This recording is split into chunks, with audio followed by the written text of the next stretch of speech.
It doesn't matter how crappy of a product you have. If you have a better presentation, it sells over the better product. AI is the future, and it's here. And so anybody who hasn't gone and taken a course and tried to learn it, like, you're going to be 20 years behind in the next 6 months. If you think you want to start a company, like, the top 3 things you want to do is another episode of Construction Tech Talk, where we blend the traditions of the trades with the innovations of the future. And when I think innovation, I'm thinking about my boy Jonathon over here. One of those guys where, hey, is it true you began at the age of 8 in your father's sheet metal shop, and that's how you got exposure into the roofing space? I started in the industry with my dad at 8 years old. I'd jump in the truck. We would go do some roofs. We had a sheet metal shop. One of my favorite stories is we were going from Huntington to Pikeville, Kentucky, and it was 3 a.m. in the morning, and it was on a Saturday, and he threw me in the truck, and we're going down in this little S15 truck, and I'd fall asleep with my head against the window. My dad would play a game of how many times he could get my head to bounce off the side of the window prior to me waking up. And I think his record was like 5. That was like, but I grew up with some tough love, but in a fun way. So we grew up having fun, and yeah, roofing industry. I think tough love builds character, man. Absolutely. 100%. Okay, so you grew up in the space, right? And then it seemed like pretty early on you went directly into the entrepreneurial role or vision, right? Did you know that pretty quickly? Because I think you started your own company like 20 years old or something crazy, right? Yeah, so left high school, then I wound up working at like a rail car company for about a year. I hated that. Like, it was a factory life inside the factory. Made great money. I mean, I'll be honest. Yeah. Like, I was You're making. not a corporate guy. Not a corporate guy. No, I was putting the rail cars together at the time, using my hands. My dad had taught me a trade and always said that you can always fall back on a trade. And so I went from there. I started to work at Lowe's, and then I went to 84 Lumber. I moved up pretty rapidly at both over a 3-year period.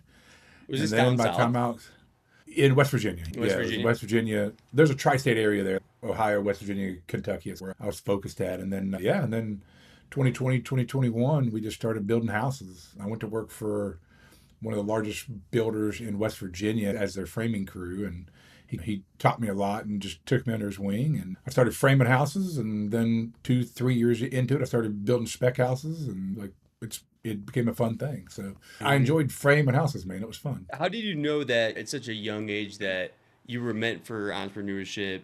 Was there certain skill sets or strengths that you felt like you had that just fit the mold, or what?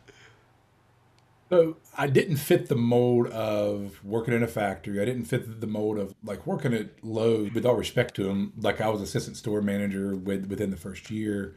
Yeah. We'd made a decision. So like, I was all about customer experience, right? I was learning about customer experience, but then this thing called a planogram. And so I'm sitting there, I'm running the contractor end of the business, right? The whole lumber end. And I'm watching, like, we had 7/16 OSB on the end cap right there by the registers. It's probably still like that now. And so going through all their classes and learning about, like, end caps are meant to be like impulse buys, right? And so I'm sitting there and I'm watching this, and you've got 20 people in line, and you got to make 20 people move because you're out of OSB, and it was a nightmare. And I decided to move the OSB like around the corner to where, like, it didn't affect anybody in line. And at the time, it was Fiberon, these 8-foot Fiberon. It was the composite with the decking board that just came out. We put that on the end cap. Our Fiberon sales went out the roof, no pun intended. And OSB was a thing that you walk in and buy. So nobody walks in Lowe's and says, I need OSB. So no, that's why you're there. And so we wound up selling more of this Fiberon stuff, but I got a slap on the wrist. It's like, hey, it's like, we got the guys at corporate office that say it needs to go here. And I'm like, it doesn't make sense to me. And so I never could win that battle. And so I just kind of, you know what, like, if you're going to battle about where OSB is placed and it's about customer service. And so that was just me personally. Like, I didn't enjoy that lifestyle.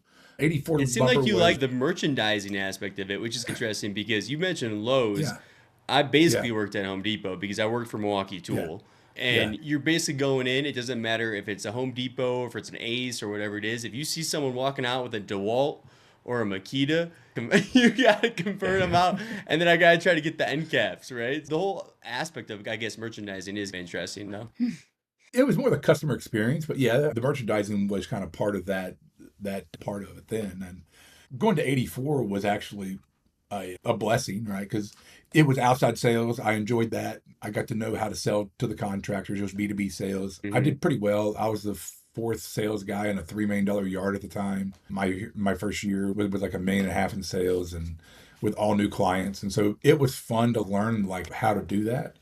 And so I spent about a year and a half there at 84, almost 2 years.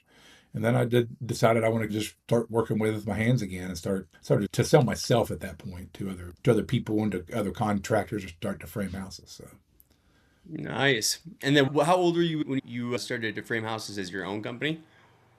I was 21, 22, somewhere in there. Yeah. Jesus Christ.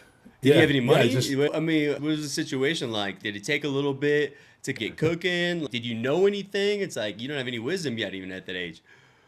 I didn't have any business wisdom. I had trade knowledge because my great grandpa was a carpenter and a roofer as well, and so I knew how to build. I'm really good at math and process. So when I started to frame houses, it was easy to cut in the rafters, easy to lay out boards. Once I learned the tricks of the trade, there wasn't YouTube at the time, but there was several books, and I used to go to the library, and there was like this 10 CD set that I brought home, and I'd watch like how to frame a house. Like it was crazy, right? And so I was doing A it more CD to set? learn a CD I set, love man. it. So for all the new people out there, yeah, it was this little disc you put anyway.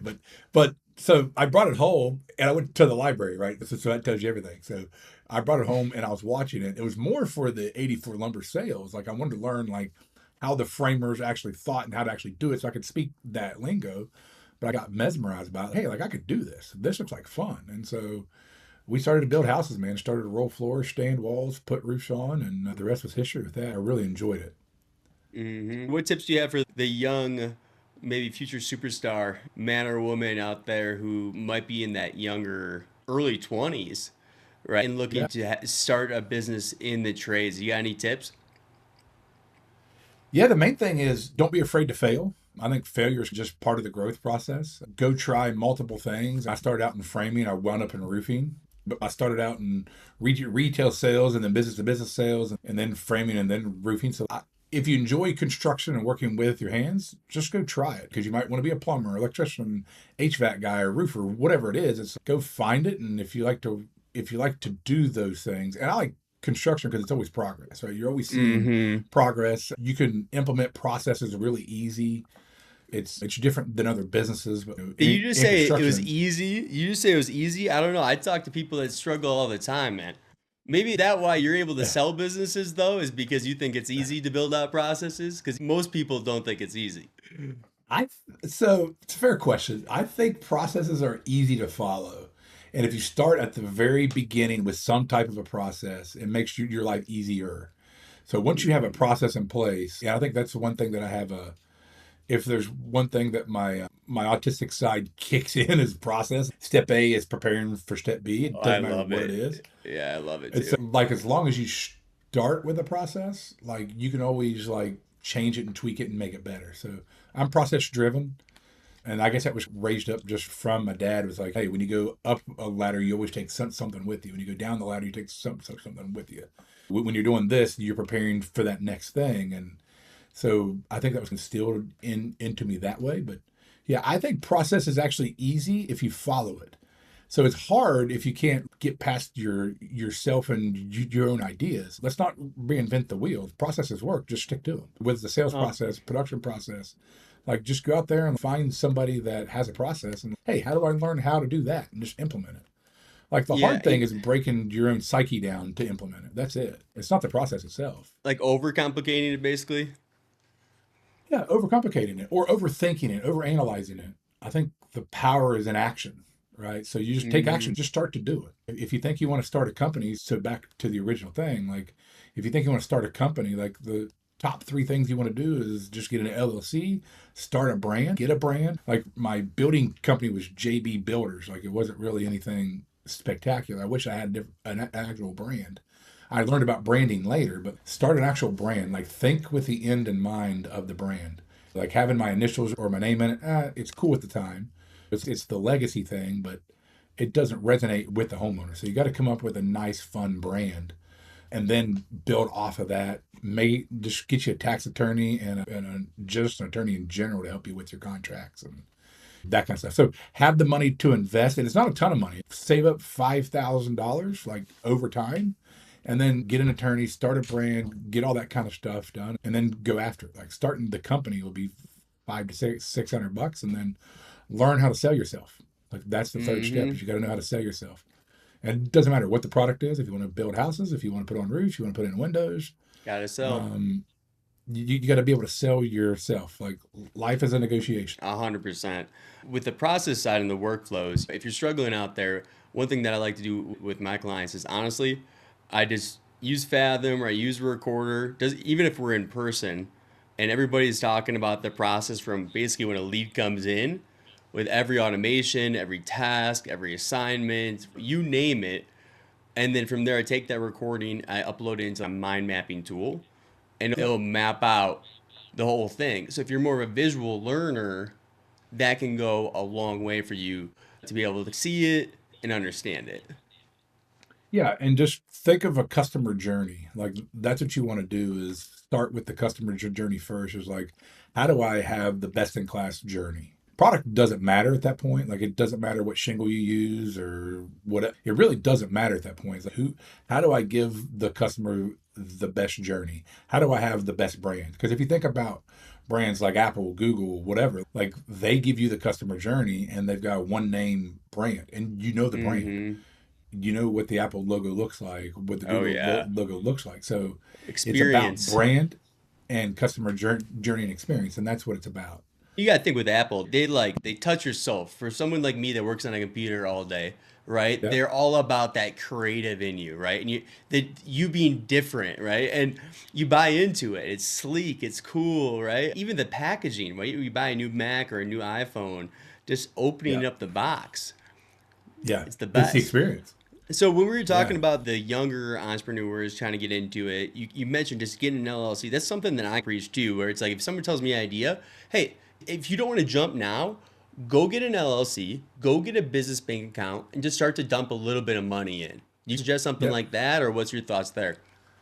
Yeah. So there's a lot of tax reasons that you want to have the LLC and EINs. Being on a W-2 like the last year, like I learned that because I'd been an entrepreneur for a long time. And so you wind up having to pay more taxes by not having that. Mm-hmm. So that's a good, quick advice. But I'm not an attorney or a tax advisor, but find somebody that is that can help you navigate that stuff because there's a lot of benefits to having an EIN and an LLC. Yeah, and start putting some money in there, start Make building it a brand real. with it, make it Just make real. it Yeah, real, because just make otherwise it real. people they don't jump in. But if you start to put your own money in there, just maybe Yep, you will continue to develop and actually make that jump. yep. So, did you sell two companies then too? Did you sell a roof cleaning company and MHI, or is it just MHI? Can you tell me a little bit about that? So we've sold three companies. So I sold the Three framing company companies. too. No Yeah, we shit. sold it in I sold it in '07. It's not as glorious as it sounds. It was more of a prior to the fall of the market, like it was dumb luck. I had bought, I don't know, probably 15 lots in this neighborhood. We had already sold off like four or five houses. I had three to five sitting there. And the developer, he came and was like, "Hey, I'll just buy out the rest of your stuff." I had bought it off of him, so he pretty much just paid off all my loans that I had. I had a couple $1 million in loans Yeah, at the yeah, time, yeah. and I made a couple hundred grand on the sale. It's not a huge deal, but it was dumb luck. If not, I would have had Hey, to you still really sold. Someone still gone paid crazy. for it though. You know what I Somebody mean? paid Like, for it. Yeah, I'll I tell you sold the this. trucks, everything. I sold my ownership. I had 55% ownership in my last company, the commercial lead generation company. I sold that. And I'll tell you one thing, the whole process is a lot, right? It takes longer than you think, right? I think there's a lot of steps that I missed or things I could have done better to maximize certain things, right? Like it is a process. So you've sold three, right? Can you give us a little bit of a education here on the proper way to go about business and just like the mindset of building to sell? So it goes back to some of the things that we've talked about, especially in today's time, is brand process and really just the customer journey. So if you have all that, you got to be able to work on the business and not in the business. So you got to be able to step back eventually. That's what happened with again, it was dumb luck. I didn't know what I was doing. I was trying to read and figure it out. But with the building side, it was so It bothered me. I was trying to sell houses. I was building the best house that was out there. I was putting 2x6 walls up. I had the 2x12 joists or I-joists or floor trusses. Everybody else was building like lower grade stuff, and I was spray foaming walls. Like, I was ahead of my time then. I was trying to build the best possible house. I'd throw it up for 300 grand, let's say, and a house down the street was 325. And I wouldn't sell my house, even though it was well built compared to everybody else's. What I found was that I was doing spec builds, but I was also doing the final custom part of it based on the color scheme inside the house. So I was watching these realtors. So I went to these open houses. I'm like, what's the difference between my house and this one? Well, mine's built way better. It's a better house. These things are crap, right? So I'm looking at how they build them. And so I developed a pitch book. So I would take pictures of it, of every stage of how we put in the foundation, all the way up to the final nail in the shingle, right? So we built out everything, a final coat of paint. But what I wasn't doing was I wasn't staging the house, and I wasn't painting the house. I was painting it all like a white or a gray, and then I would offer to paint it whatever color that they wanted. So I learned right then that it's all about presentation. It doesn't matter how crappy of a product you have. If you have better presentation, it sells over the better product. And I mean, that's not advice to put out crappy product, but I learned that presentation in that lens is the most important thing. And so I would say that's one of the most important things. If you want to sell a company, is you have to be able to go that customer journey, have the better value prop, the better value sale, and learn how to master that part of it. Because production part, you're always going to have problems in the production side, whether you get a roof leak, or they don't like the way that you did the concrete in the driveway. Like, you're going to have quality issues. But if the customer journey is so strong and so awesome, and you charge enough money to make them happy, that's another key to this. If you charge them enough money to make them happy, then you have enough money to actually fix whatever problems will pop up. And so that's the other part of it, I think. I never have any issues increasing my prices for my services, right? Because what happens is you get to a certain point where you realize if you want to be a premium provider, service provider, you have to charge X amount to be able to do that, right? So now, like you're saying, if anything does happen, God forbid, right, you have that margin built in where you can make sure that customer experience doesn't fade and they have a bad one with you. So be that premium service provider. Come on, don't be going on cost. It's interesting, you mentioned presentation, and I'm a big believer on presentation, branding, and I've seen kind of it all, I think, when I'm looking at different contractors and where they're at with their processes, their tech and stuff like that. And I worked with somebody who they just don't really have a presentation for the kitchen table. Right. And so if you don't, you can build something on Canva where they have hot buttons, you can press it and have a different experience. Having some kind of engaging sales presentation that tells a story that is interactive for the homeowner. And then I always suggest doing things just like tiering it, right? Good, better, best, you name it. Financing. I know you're the financing guy too, actually. You're a big believer in the financing, even in the insurance, right?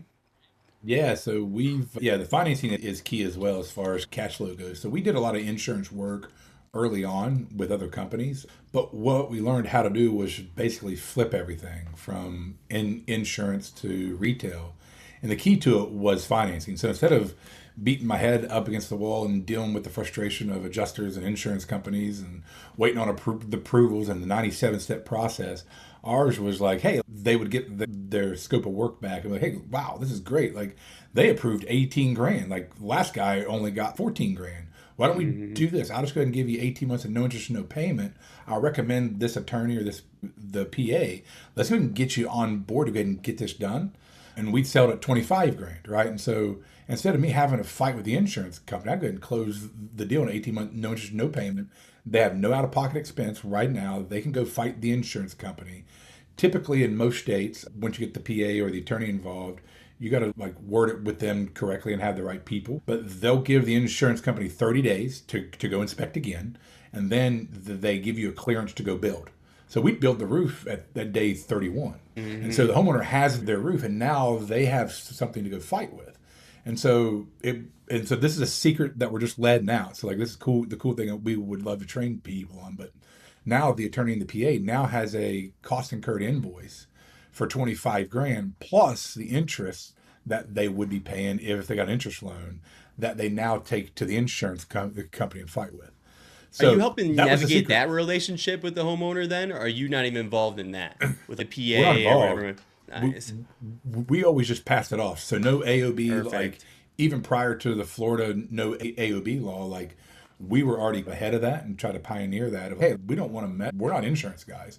I've got a guy that if it was my house, I would use this guy. So Mm. we were careful in how we did it. But let's go ahead and get you signed up and get you on the books because the roof's leaking now. Like it can't wait. So what typically happens is when you talk to a public adjuster is they'll tell you that it's got to be a 30-day cool off period and then we put the roof on. Good news, there's no out of pocket on your expense until 18 months later, and it could take that long to get it approved. Hmm. So what did And that then you do put the for roof your on and move on. AR and your speed to close?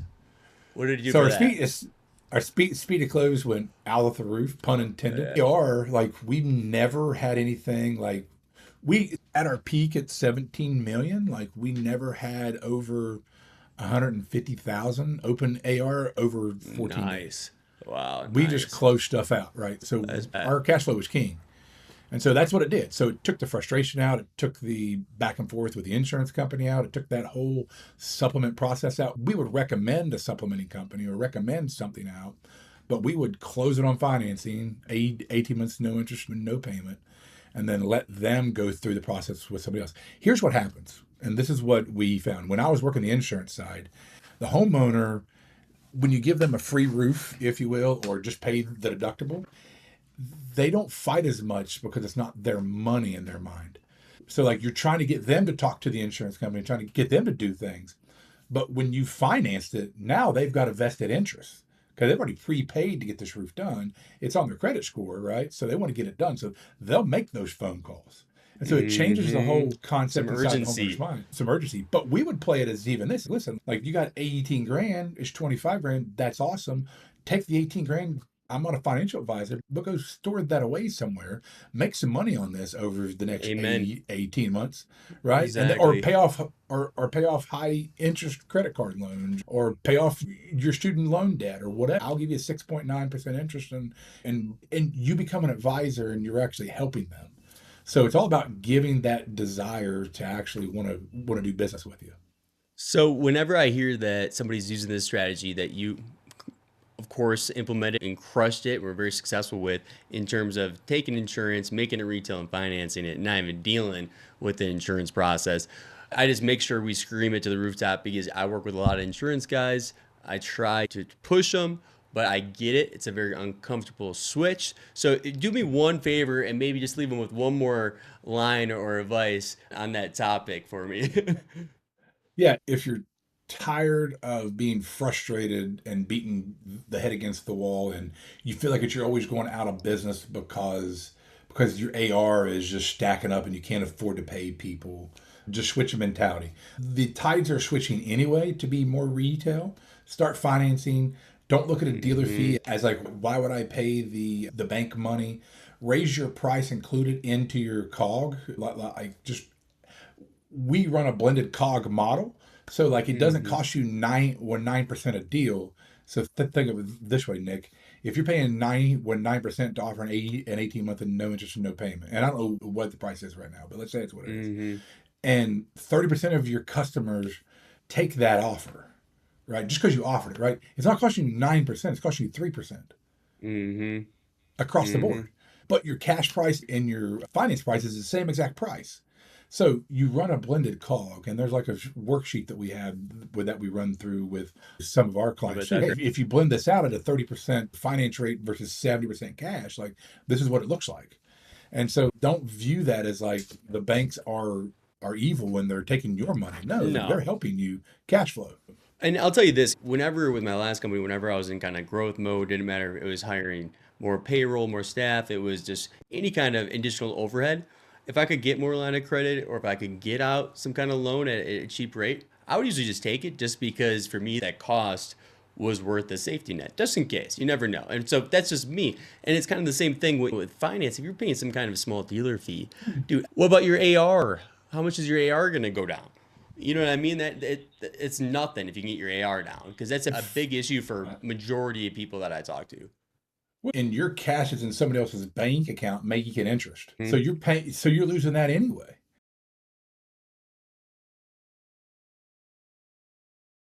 Well, why not pay it and get it faster? Just pay this. If anything, it's a one-to-one trade. right? Pay it and get it faster. Let's say that you're paying 3% all in for your financing charge. You're losing when T bills were at a height, 5%. Right now it's 3.8. So you're losing 1% to somebody else because you're too stubborn to not offer financing. In my mind, it improves cash flow. You put that cash there, the money's there to actually invest into your people and to the other projects The that you cash want. flow, So baby. Get the cash flow in. cash flow is key. Yeah, 100%, 100%, man. I had something I wanted to ask you about. Now all of a sudden, I just lost it here. You got me all excited. We started talking about cash flow, man. Cash flow So is key. I think I wanted to talk to you actually about plugging what you're doing for contractors. That's what it was. So you mentioned you have some different resources and stuff. Do you kind of want to talk about what you've been doing and what you guys are doing to help contractors out there?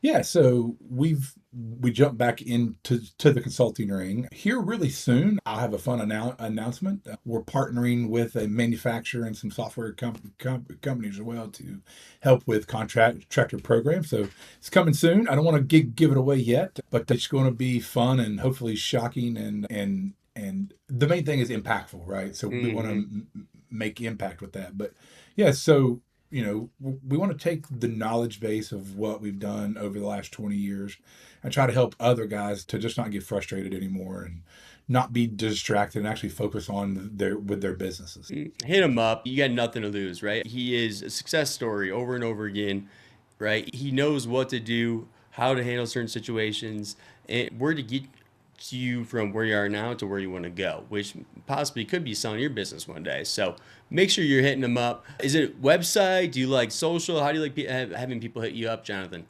Yeah, I mean, you can find me on all the social stuff, but All the my Facebook own, groups, everything, all right? the Facebook thing, yeah, find me there. But I do have a website, it's johnbroce.com, JONBROCE.com. So yeah, and we So, just released our book too. So oh, you we're said a giving it book away come right out now. too?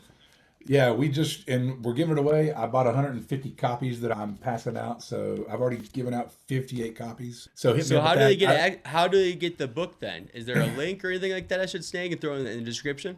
I'll give you a link, but or just go to my website and shoot me a message, and I just need an address and a name, and we'll send it out. That's awesome, Yeah, man.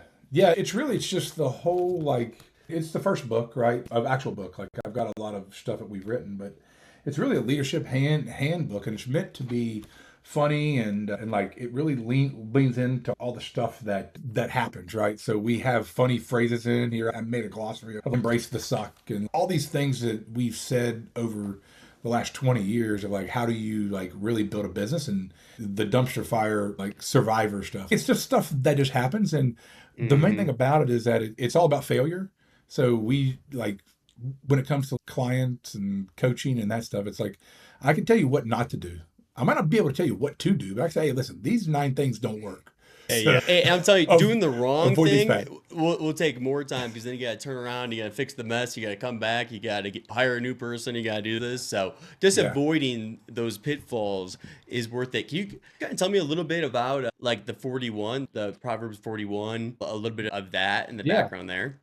Yeah. So the name of the consulting firm that we built is Day 41 Thrive. And so I have what we call the Proverbs Challenge. It's a 41-day thing. There's 31 chapters in Proverbs, but it's really more about when you read through the biblical nature and text of things, right? You got 40 years, the 40 days, like a lot of things hinge on that number, but on the 41st day is when you see revelations happen and change happen. And that's what the consulting firm is all about is we want to be there on that day and get you through the storm. So that's why the book was Don't Guess Thrive Through Storms. But life is one big storm that we talk about, right? You're either in the storm, coming out of the storm, or going into the next storm. And we talk about being a buffalo and charging straight into the storm. There's all kinds of metaphors here, but it's really about the 41st day of going through that storm and going through whatever it is. And so there's just a lot of power in that number. So it's been my Hmm. number since I was a kid. It was my race car number. Like I it love was my that. football jersey number. So I've known the power of the number since I was young. And I just love it. So we So decided four is to, my favorite number. So it's yep, close, but at four for close. Brett Favre, birthday Yeah. December 4th. And then I like the angel number, the 444. So it's like 444, like the time. I'm like, I'm loving it. I'm all about it. Love it, dude. Yeah, it's awesome. So yeah, there's just power in the number, man. So it's the 41st day. So there's stories. If you go to my website, there's actually a whole like riff on like how the power of that number, and there's Bible verses that's linked to it. If you want to check it, check it out and just see how it correlates into our life, because life is messy. Life's not easy, but if we know how to navigate the storms, it makes things a lot easier. So tell me about that, the buffalo mentality, running into the storm, symbolizing that proactive leadership and resilience. Tell me a little bit about that, maybe some character building events you've had that you were able to step into that buffalo mentality, and maybe some little bit of a motivation or a little pump up for those people who might need that right now. Yeah, so it's comparative from being a buffalo or a cow, right? So it's an old Indian like wise tale, if you will, but it's actually true that when a storm's blowing in, the buffalo turn and run straight into the storm. So they meet the friction of the storm, but you get through it faster. The cattle will run from the storm, so the storm is chasing it. So by the time that it actually catches it, because it's going to catch it, sometimes you can outrun a storm. Sometimes that happens, right? But the next storm, like it just consistent storms in life, eventually it's going to catch it and it's going to beat you down more. So it's going to take all of that Hmm. energy out. So instead of taking that energy and running from storms, running from situations, whether it's in your marriage or in a friendship or in your business or with a customer, right? So we've always taken the approach of, hey, how bad is it? Great. We do hard things. Let's run right at it. And so customers appreciate that. So there's multiple examples. Like we've had, I think about a customer situation. We had a customer one time that he tore off a slate roof and we damaged a couple things. You turn off slate, like most people said, you should understand. So the expectation was we set the customer journey here and we came in way down, way Hmm. down here. So instead of avoiding it, like we busted out a couple of windows, we tore up some trees and ruined the landscape. So instead of just like avoiding it and being like, hey, you signed a waiver that you knew that this could happen. No, like we just said, you know what, you're right. Let's go in here and we just went straight after it. We replaced those windows, we replaced those trees, we redid all their landscape, and that cost more than the actual roof job. And so, but you learn that Hmm. being a buffalo is hard, but you meet friction with the correct friction. Or if you're captaining a boat, right? I'm sure you've heard these things where if you can't outrun the storm or go around it, they literally will turn and go straight into the storm because you meet the wind head on. So it's the same thing. Like you have to go and whatever's hard, like our compass points straight to the hardest thing. You got to conquer that Hmm. first. And so that's what it is.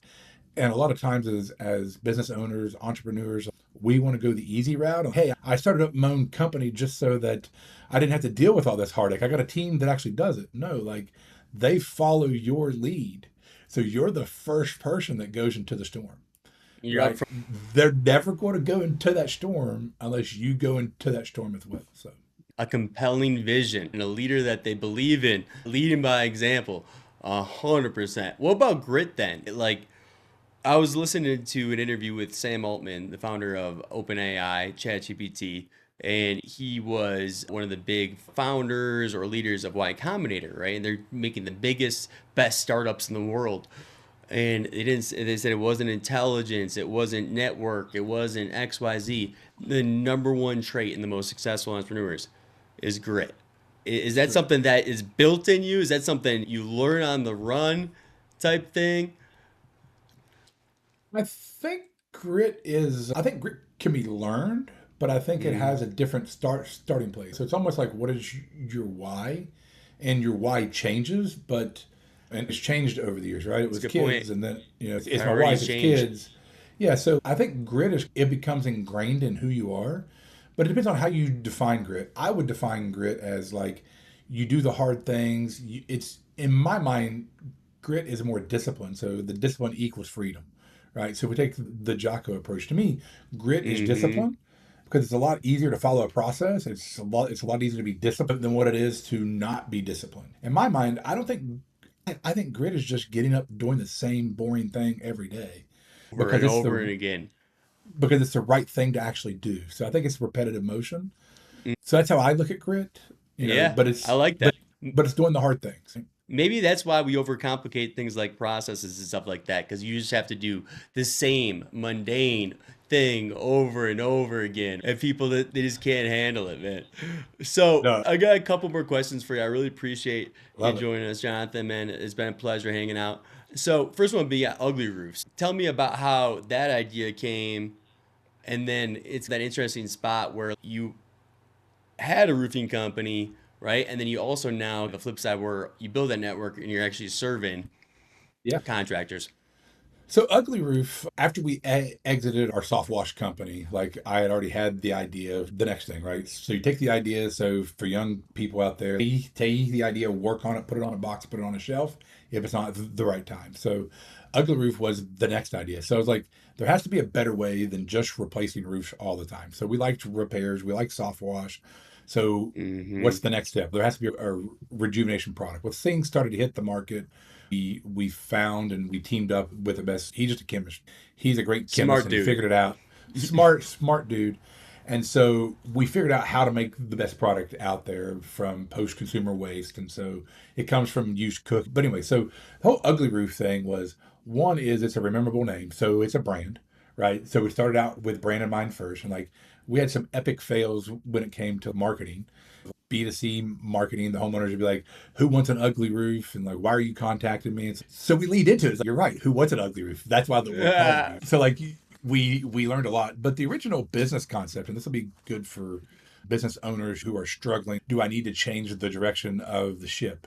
Our original business concept was we were going to go direct to consumer. It was going to have its own brand. It would be ugly roof sales to Mr. and Mrs. Homeowner. So we came down to Florida just right after COVID happened in the winter of 21 on the East Coast.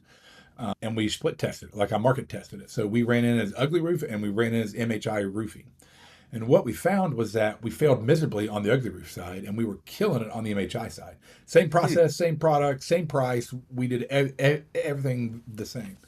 And when we went back and interviewed the homeowners, the reason was MHI was the trusted local certified roofing contractor that had an option.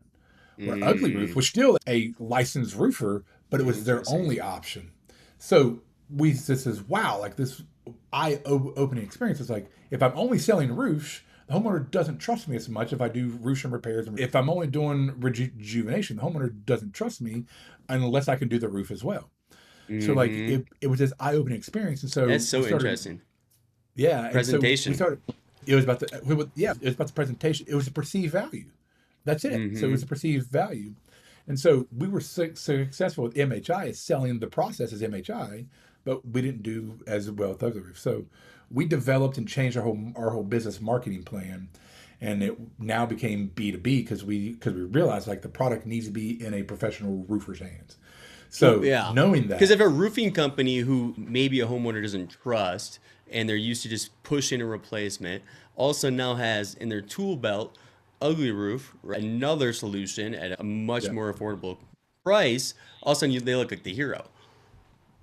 yeah, and it's a repair place. So we don't even talk about rejuvenation inside of the home. It's always been repair. So Repair. we started repair. Gotcha. So it's part of the repair process. Like I can make it pliable and stick back down.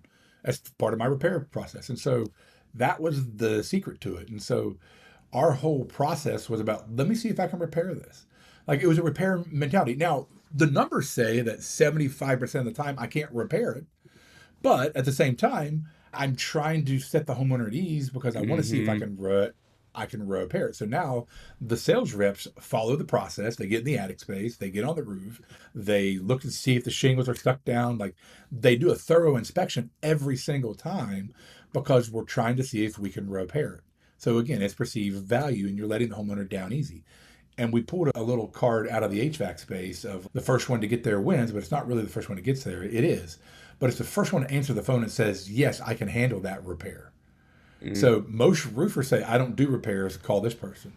So we leaned into that and all of the competitors in our space up in the Northeast. So you guys are going to find out about it now. But we went to them and hey, if you don't do repairs, we do repairs. Send your customers to us. We literally had 3 to 5 of our competitors saying, call MHI because they do repairs.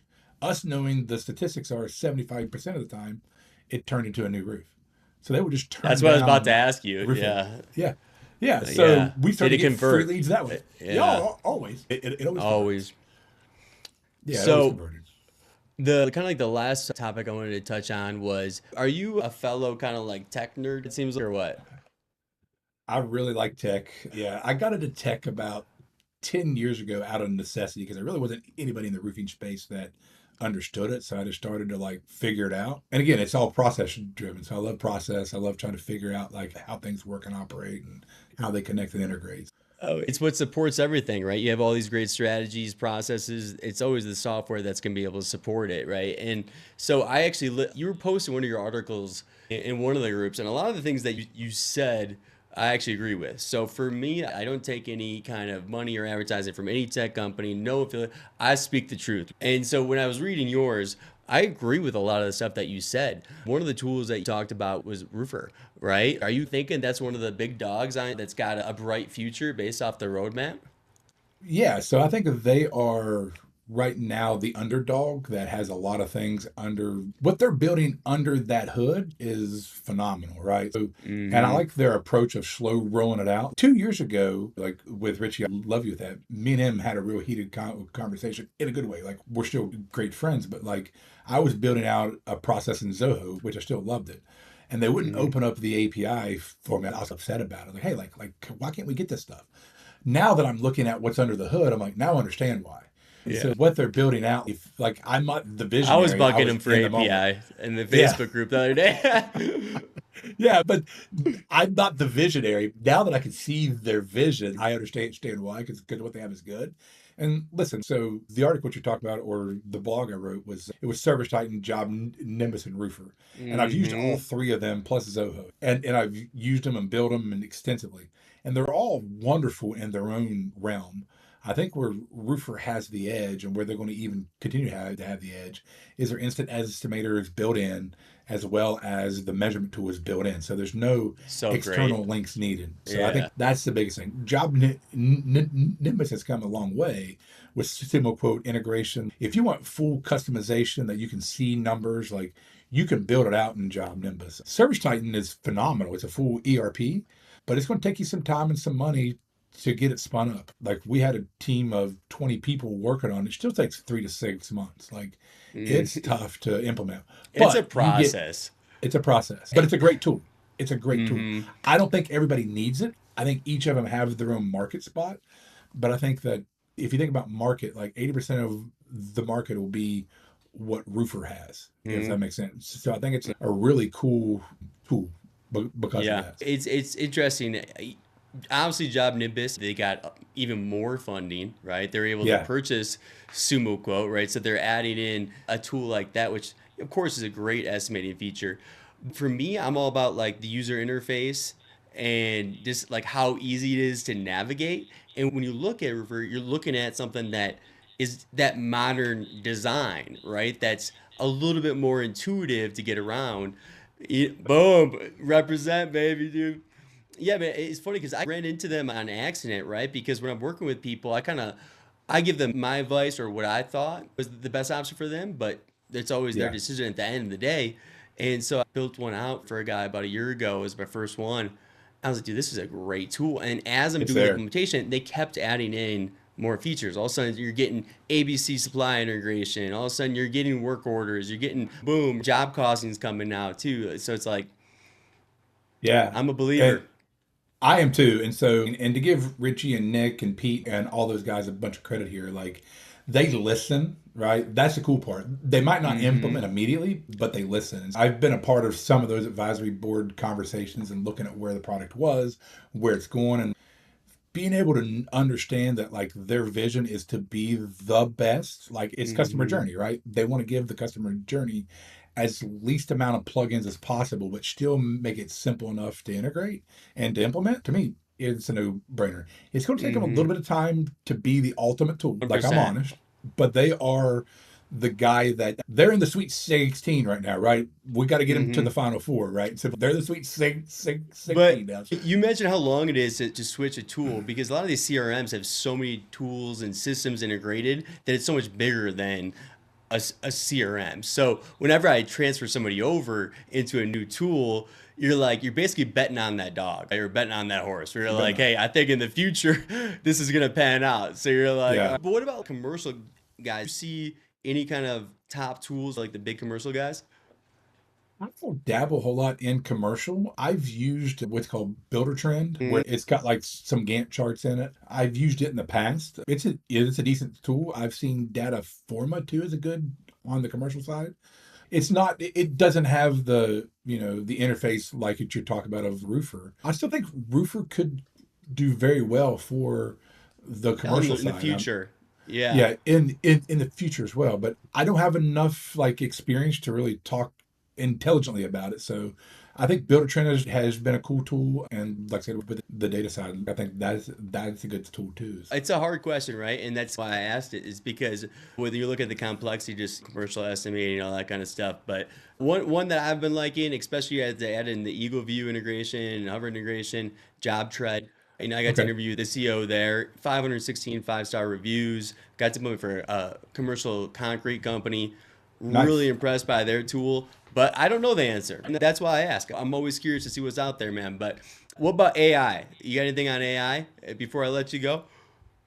We're working on some fun stuff on AI right now. So we've got some AI agents that we built. We're working on a project now of a marketplace app that's all AI driven. So I don't want to give too much away to the world, but it's going to be fun. It's going to be a home service app. It's going to connect homeowners and home services stuff. And it's a full AI stack that's markets and sales and everything for you. And all you got to do is go install the job. So AI is the future and it's here. And so anybody who hasn't gone and taken a course and tried to learn it, like you're going to be 20 years behind in the next 6 months because Oh my God. it's Oh yeah, insane dude. what you can do. Like we've created AI that will transfer to another AI to another, like special agents for each thing. So somebody that has a Chris Voss approach of like how to handle a hard negotiation, or you got something over. Like it's just there's so many things that you can do with it and train it. So it's pretty cool. I'm not the guy driving the bus on the AI, but I've got a guy on my team that is, and he's phenomenal. And like, I'm just giving input of, hey, this is what I wish it could do. And he's like, boom, it's done. I'm like, oh, it's phenomenal. Like, how's that working? So AI is the way of the future. And I do think that there's a percentage of the population is going to be like, hey, like, I want to talk to a person, or I really don't want to do the AI. And that's okay. That's not going to be our customer out the gate anyway, right? But if you could do the Amazon experience, Amazon easy experience, that's what we want to build in the home services side, to where you can literally go in there and say, hey, I want to get this product installed on next Tuesday. Boom, done. Thank you. Let's go. So that's what Dude, we're working yeah. on now. And I think AI has been the catalyst. I've had the concept and put it on the shelf. I built software like on the demo side a while back. And if you're talking about AI, so something to think about. You talked about presentations earlier. I'll Yeah, give yeah. everybody a fun thing. Gamma.app, phenomenal. You can build Really? presentations. Yep. You can build presentations. It's phenomenal. If you want to learn to build software and don't know how to write code, bolt.new. Like, we're just playing with all You don't these have to. AI You don't have tools. to. Dude, I could write 1,000 pages of JavaScript right now and not even know what it says. You know what I mean? Like, that's the crazy part, dude. So Let's basically, go. when I sold the last company, it was like 2.5 years ago, and it was just when AI was blowing up, right? And so I spent literally every waking moment, thousands of hours downloading all of the alert because I never had that much free time. And dude, now I use it for everything. I really wanted to update our website navigation. I wanted to upsite our SEO strategy based off of some stuff I was researching. And I go to ChatGPT Pro or Plus or whatever the expensive one is, dude, and I just have agents literally write like 52 pages of SEO content with my site navigation perfectly all done for me. And then I have another agent working on another thing, and then I got an AI caller that made 400 calls this week or whatever, right? And It's insane. it's I was showing it's one of those things where it could be such an advantage. And I'll let you go here. I really appreciate the time, but I just No, want you're to show good, you this man. last little nerdy thing here. What we got here? Hey, I can nerd out on it, but because I really So enjoy it. we were talking about like processes and workflows and all that kind of stuff, right? So this is an example one I made a while ago. It's called N8N. I love N8N, right? So basically, whenever you're thinking about workflows and processes, automations, all that kind of stuff, it's if this happens, then this happens, right? That's the way you have to think of it. So for example, let's say you have Job Nimbus, right? And you have Job Nimbus set up, and you have it set up where as soon as a proposal is signed, it moves to proposal sign stage, and then that triggers an AI agent to then go call and schedule the project for you on your calendar, and boom, you're done. Love it. It's insane.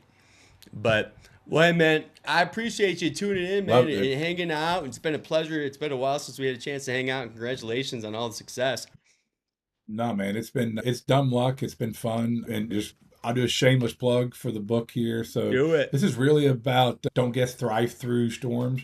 It's more of a leadership just to if you've been through some hard times and you want a good laugh at yourself, this is the book. If you want a good framework of like how to rebuild your organization, this is the right book. If you think you got it already figured out and you've never failed, then this is not the right book. We believe that failure is the key to the success, and it's just you can try to invent a light bulb and there's 2,000 ways not to do that. And so that was Thomas Edison's way of saying, hey, like I know how not to build a light bulb, but I finally figured it out. That's the same thing in business and leadership, and you want to be a servant leader. That's Amen. been our whole thing is you got to lead from the front and run Don't through the wall abuse it. first. Be a good Don't leader. abuse it. That's it. So Hey, one find last what your thing. team is doing good. Do you know what I mean? burn out? So Do you ever get burnt out, or you just keep going like the Energizer Bunny, or what? I don't really get burnout. I get like I have scheduled time blocks when I just don't do anything. Like about every 3 to 4 weeks, I'll take a couple of days off and just sit out there by the pool and don't do anything. Just go media free. Just turn off all the electronics and just watch the dogs run around. Just do nothing. Write and journal and that kind of stuff. And I think you have to do that to try to get back to that reflection period. But one of the key Hmm. things that I've done that like we're running 3 or 4 companies right now, the only way to do that is you got one is AI is there, right? So you can ask your phone to do Amen. anything and set reminders, learn to time block, set reminders and tasks for each thing that you want to do. And then so from this point, from 12 to 2, I'm going to do this in time block. Whatever I get done, I do the priorities and I get those 3 things done. And then I go on to the next thing. That way that you don't get burnt out on one thing. So if you're a Hmm. serial entrepreneur, that's the only way to do it. Is you got Time. to time block it, dude. Like I was, I learned that and it changed my life. dude, I was pulling all nighters when I first started this one because I had such a big learning curve and all this stuff I had to learn. And then, dude, I just started getting better and better at time blocking, where basically, like, I time block every second, like a week out in advance, right? And Yep. it just helps me just stay ahead of the game. So, if you guys aren't doing that, use your calendar, try time blocking. It's huge, man. But hey, Jonathan, man, it's been an absolute pleasure, dude. I appreciate you Nick, appreciate stopping it, man. by. Congrats and everything. For everybody out there, remember, built to be better with Better Boss, man. You guys are built to be better. So keep growing, keep developing, keep pushing your limits. Remember to make sure you like, subscribe, share, and check out Jonathan's book. Let's go.